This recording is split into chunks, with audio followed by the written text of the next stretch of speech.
அஜித் சூர்யாவை ஓரம் கட்டிய விக்ரம். நெக்ஸ்ட் ரஜினி மட்டும்தான். ஷங்கர் மற்றும் விக்ரம் கூட்டணியில் உருவாகியுள்ள படம் ஐ. இப்படத்தின் ஆடியோ விழா சமீபத்தில் தான் நடந்து முடிந்தது. செப்டம்பர் 15ஆம் தேதி ஆடியோவை வெளியிட்ட கையோடு டீசர் வெளியாகி 3 நாட்களுக்குள் 30 லட்சம் பார்வையாளர்களையும் கடந்து முந்தைய படங்களின் பல டீசர் ரெக்கார்டுகளை உடைத்தெறிந்திருக்கிறது. விஜய் நடித்த தலைவா படத்தின் ட்ரைலரை 34 லட்சத்திற்கும் அதிகமானோர் கண்டுள்ளனர். சமீபத்தில் ரிலீஸான அஞ்சான் படத்தின் டீசரும் 34 லட்சத்திற்கும் அதிகமானோர் கண்டுகளித்துள்ளனர். அஜித் நடிப்பில் வெளிவந்த பில்லா 2 படத்தின் டீசரே இதுவரை 28 லட்சத்திற்கும் அதிகமானோர் பார்த்துள்ளனர்.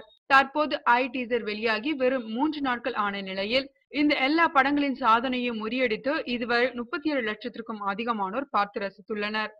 தமிழ் சினிமாவை பொறுத்தவரை ரஜினி நடித்த கோச்சலியான் படத்தின் டீசரும் ட்ரைலரும் தான் இதுவரை நம்பர் 1 இடத்தில் இருந்து வருகிறது.